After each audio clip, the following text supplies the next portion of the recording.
keď je na čase sa s niekým rozlúčiť. Keď proste niekomu treba povedať AV, každý pôjdeme svojou cestou. Aké sú to situácie pre vás, keď sa musíte niekomu pozrieť do očí a povedať, dnes si tu naposledy. Rozhodol som sa, že našu spoluprácu ukončíme. To bývajú náročné emočné situácie.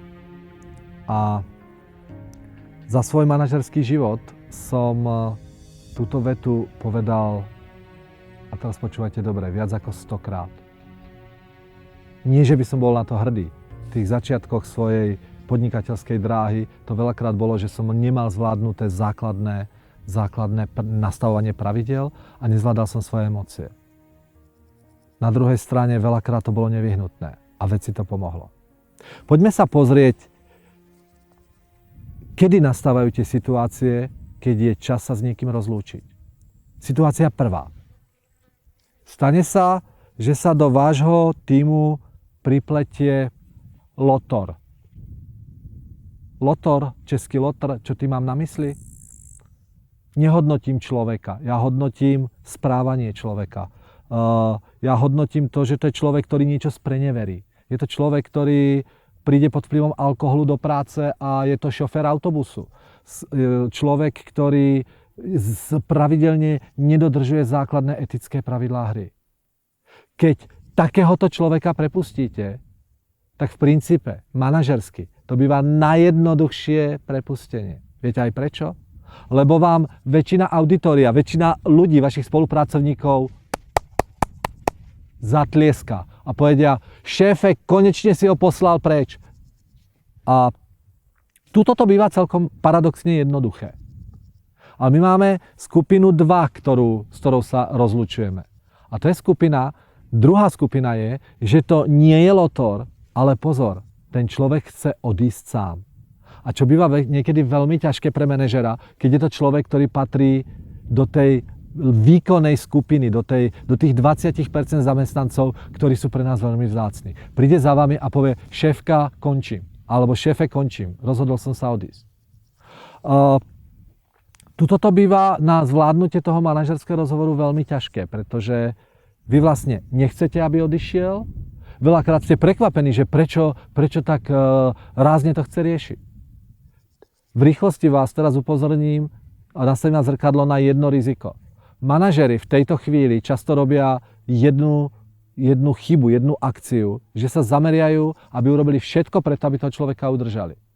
Zmenia mu pravidlá hry, vylepšia mu podmienky a jednoducho povedia, Juraj, ale veď ostaň ešte tu, veď sa dohodneme a Juraj zareaguje niečo v štýle, no dobre, veď ja to kvôli tebe teda urobím, ja tu ostanem. Viete, aké to má riziko? Riziko, že keď prídete do prvého konfliktu s tým pracovníkom, tak vám to pravdepodobne vyhodí na oči. Keď si ty potreboval, tak ja som aj ostal a odmietol som tú skvelú príležitosť, ktorú som mal vo firme Albatron. A možno vám to nevyhodí na oči, ale pobeží mu to v hlave. To býva niekedy ešte ťažšie, ako keď vám to povie navonok. Lebo nevieš, ty nepoznáš ten myšlienkový pochod. A ako takúto vec vyriešiť komunikačne? Ja to teraz preskočím. Výsledok toho vášho komunikačného, preskočím ten celý rozhovor s ním, ale v záver by mal znieť asi takto, že Juraj, ja si veľmi vážim, že si tu ostal a som rád, že si sa takto rozhodol. A chcem len, aby sme si ujasnili jednu vec. Koho je toto rozhodnutie, že tu ostávaš? A preneste zodpovednosť za to, zostate vo firme na toho človeka.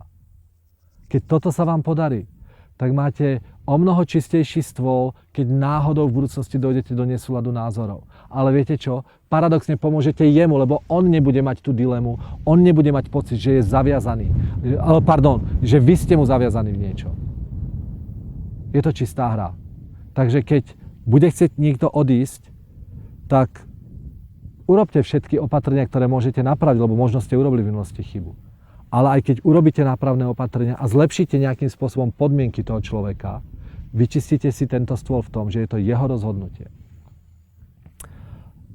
A poďme na tretiu skupinu. Tretia skupina to sú ľudia, ktorí nie sú lotri, nechcú sami odísť, ale je tu iná vec na riešenie. Oni proste na to nemajú. Oni proste nie sú ľudia na správnom mieste. Veľakrát sa stáva, že sú to ľudia sociálne obľúbení, že sú to fajn ľudia. Veľakrát manažer k ním má pozitívny vzťah. Je tam len tá jedna vec, on nestíha. A viete, tu sa môžeme baviť na tému falošné sociálne cítenie. Pretože ten človek má možno 2 malé deti, alebo má 2 roky do dôchodku, alebo je to váš dobrý kamarát. A manažerovi sa v hlave začne odvíjať film, že prečo ho nevyhodiť. A keď sa nakoniec rozhodnete, že toho človeka pošlete preč, čaká vás ďalšia výzva. Že väčšina týmu príde a povie: šéfe, čo si to urobil? Ty si poslal preč Juraja, takého správneho chalana, ktorý nám tu robil atmosféru, ktorý keď som niečo potreboval, tak aj mi pomohol s mojimi vecami. Človek, ktorý proste na team buildingoch, ja si to neviem predstaviť, že on tu nebude. Prečo si ho poslal preč? Je možné, že vám toto povie veľa ľudí v tíme. Ale viete, kto vám zatlieská?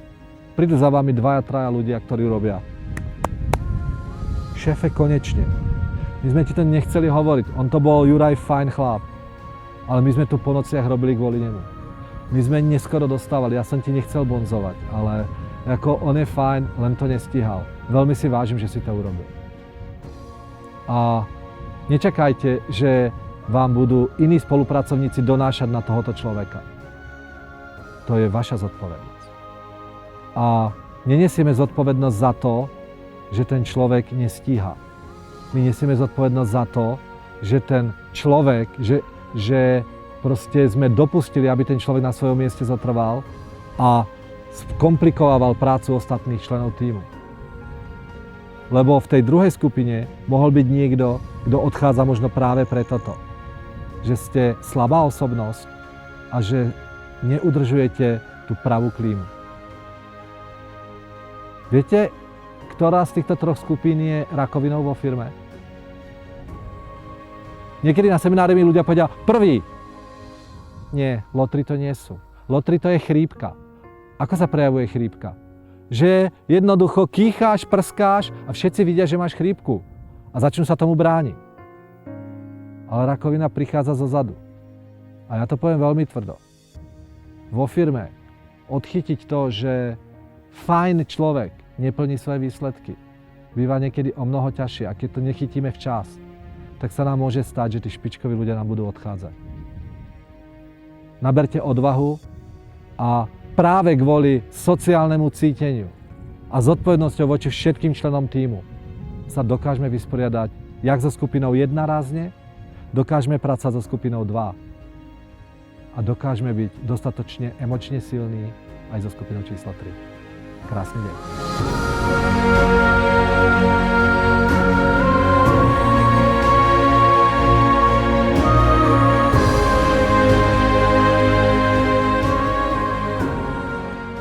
Mám pre vás ešte dodatok k tej tretej skupine.